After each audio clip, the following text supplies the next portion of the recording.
So yeah, it's been great. I think people are very curious about. Well, they're curious about the brain altogether. You Yeah. know, people love to learn about how the brain works because it's how they work, and they're especially curious about optimism and kind of the science of optimism and how our brain generates optimism.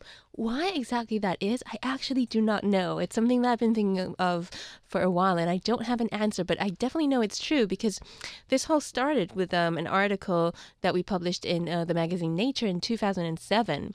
And it was a first paper looking at the brain and optimism. And that just, the response for that was huge.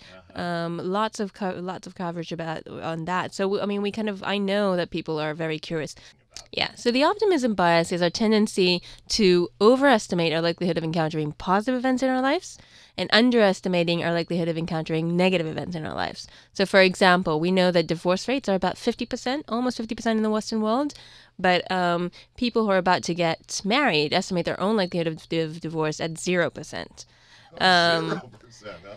and we underestimate our likelihood of getting cancer, or being in a car accident. 10% of the population think they're going to live to be 100 years old, while 0.02% of the population actually live to be 100 years old. So that is the optimism bias. It's the difference between what we expect to happen and what actually happens. And, our expectations are not based on evidence. That's kind of the important point. So what is interesting about your thesis or your version of optimism bias? I mean, I guess most people think, well, that seems probably true. Is that are we to be surprised by that finding, or what makes that an interesting observation? Three things. The first is that we're actually optimistic. So maybe some people find that to be intuitive, but a lot of people don't. A lot of people say, "Well, no, I'm a realist. Ah, I'm not an optimist." And maybe that's more common in Europe, where especially in England, where I am now, people think, "No, no, no, Americans, yeah, they're optimistic, but no, we're quite realistic." So that's the first thing. People are surprised, especially when they find it within themselves. When you show ah, them that they are optimistic, a lot of people find that surprising. Not everyone, but a lot of people find that surprising.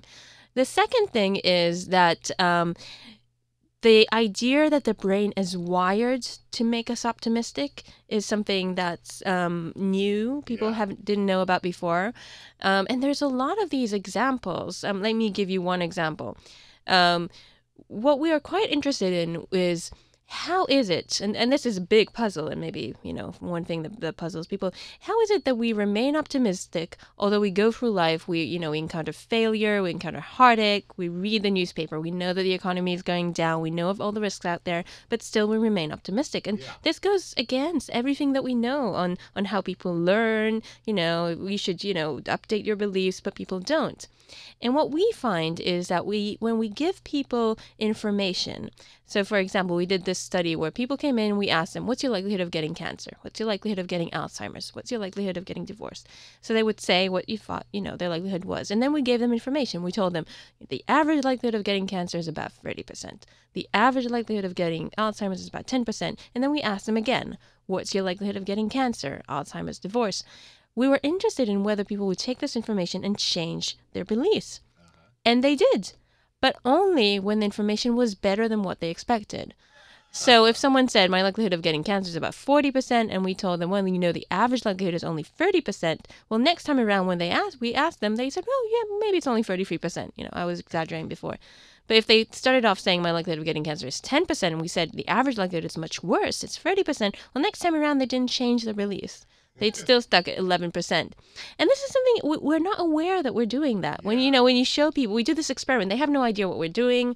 They Uh-huh. have no idea that they're doing it themselves. I can tell you there was not one single person, and we've done this experiment on hundreds of people, that knew of what was going on. And yet we find this at least 80% of the population, at least. So I'm a cognitive neuroscientist. Okay. Which Whatever you want. I guess that makes me both. Yeah, very good. So I look in the brain mostly in order to understand behavior. Okay. So the neuroscience informs me on psychology, informs me on how people think and how they behave, and vice versa. I can look at behavior and then try to understand what that means about how our brain works. Operates. Okay. And so those two things together. But now I'm forgetting what your first question So was. well then let's reframe the question. So you say that our brain is like hardwired in effect to be optimistic? That our brain, so it's not really our fault that there's something about our physical makeup that doesn't allow us to take in bad facts or negative facts and allows us to overemphasize positive facts. How can that be? How can the matter actually affect us that way? Okay, so let me kind of divide this into two. First, we are our brain. Okay. So I mean, that's at least the point of view that I take. We are our brain. So when you say it's not our fault, it's our brain. Well, we are our brain. There's no difference in my mind between the two. Fair enough.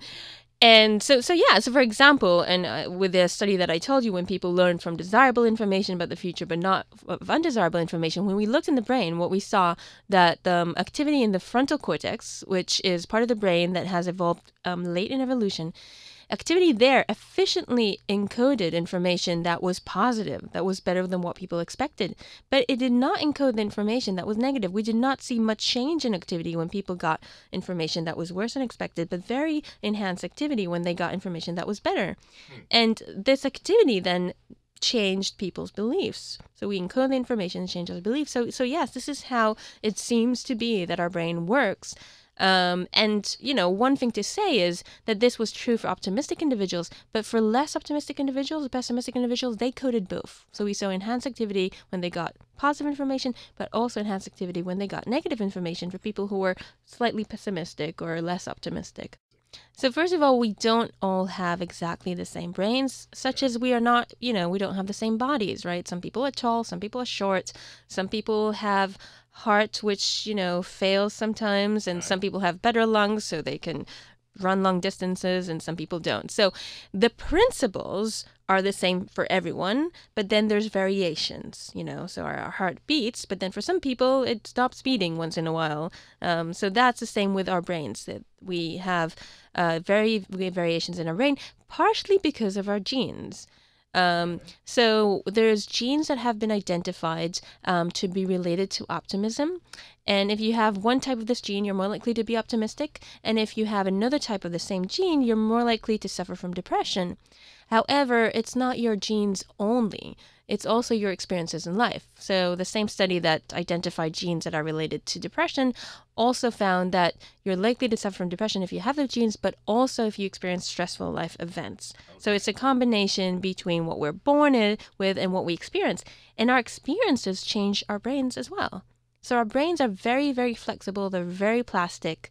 And the structures change. They can actually, some structures enhance and get smaller according to the experiences that we have in life. So talking to you is a lot like your book, is every 2 paragraphs, oh yeah, and I want to ask you this question and that question. So if a lot of negative things happen to you, does that change your brain to absorb more negative stuff then? How is it that you say that experiences can actually change our brain?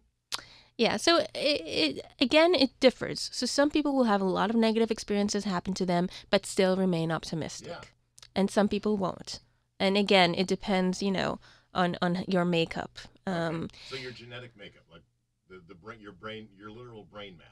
Yeah. Okay. So if you're very, very optimistic to begin with, it's possible that we'd have a lot of negative experiences. And what we find is that most people, when they encounter a negative experience, they try to find the silver lining.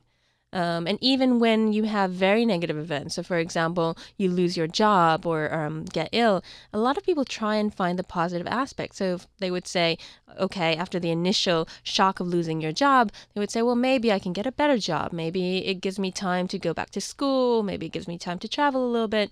Even illnesses. So Lance Armstrong, for example, says that he actually values having cancer.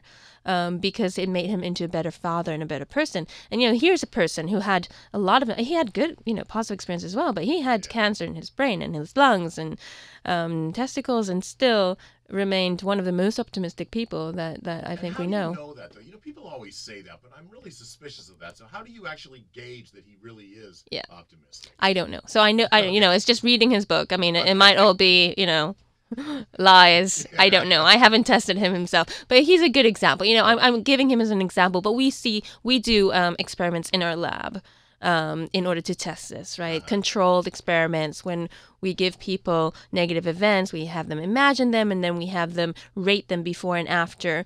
So we don't want to make people, ill. So it has to be like this trick where you imagine it. But we find that after, for example, if I give you a hypothetical choice and I say, tell me how bad you would feel if you got a stomach ache, or tell me how bad you would feel with a headache. And you say, well, they're both pretty bad. And then I tell you, well, choose. I'm going to give you one now. Which one do you choose? So let's say you choose a headache. Moments later, you would rate the headache not as bad as you did before, and the stomach ache worse. So just hypothetically choosing something, imagining that you're going to have it, makes you change your perception of this negative event. And this is all hypothetical. And of course, in life, it happens as well. And why is that? Because it's just something that's familiar. They always talk about, for instance, and again, this may have nothing to do with what you're talking about, but they always say that a lot of times if your parents are alcoholic, you grow up, you tend to be attracted to or want to marry an alcoholic, even though that may be an abusive situation, but there's some kind of comfort with the familiarity of it. Is that what we're talking about when they choose something and then they decide what they choose is good? Yeah, so familiarity is one thing. The other important component is that usually, and this is actually not, your example of alcohol may not work with this one, but usually we think of things as negative. We don't expect to get ill or get cancer or Alzheimer's, but we think if we do get it, it will be really, really bad, right? So we don't expect to get it, but we think it's going to be bad. And the reason that we estimate that these things are going to be very negative is that it's a trick, so we try to avoid them more, right? But then when these things actually happen to us, they tend not to have as much negative effects on us as we thought they would. Really? So that is called the impact bias. And it actually works together with the optimism bias, although you might think it doesn't. The optimism bias simply suggests that you underestimate the likelihood of that thing to happen, but the impact bias suggests that you would imagine it to be worse than it actually So actually that balances out to be realistic. I think it balances out to be, no, even more false and, on all aspects. Okay. Yeah. So let's go back to the optimism bias angle. Is that a good thing then or a bad thing that we have optimism bias built into our systems? So there's a lot of positive aspects and there's also negative aspects. I think on balance, it turns out to be a positive thing. Okay. So, but let me tell you what's positive about it and what's negative about it. So the most important thing, I think, is that optimism is related to health, both mental health and physical health. So optimists live longer and they are healthier. For example, a survey of 1,000 women from the age of 50 to 65 found the optimistic females are 14% less likely to die and 30% less likely to die from cardiac arrest. And then this is one study on females, but there has been others on males, on cancer patients, cardiac arrest patients, AIDS patients, and they all find that optimistic individuals are more likely to survive. Okay. Now, why is that? Because if we expect positive events in our future, stress and anxiety is reduced, and that's good for our physical health. But also, if you expect to recover or expect to be healthy, you're going to take the actions needed. So optimist people are more likely to take vitamins, are more likely to exercise, more likely to follow the doctor's orders, and it becomes a self-fulfilling prophecy. So then you actually are more likely to recover and more likely to be healthy. Okay. It also helps you with your career and your professional life. For example, one extra point on the optimism scale buys you $32,000 in annual salary. And why is that? So Duke economists have found that optimistic people work longer hours and they work harder. And the idea is if you think you're going to get ahead, you're going to put the effort into it. If you don't think, you're not. Okay. So it's a motivation in order to go out there and get what you want. To back up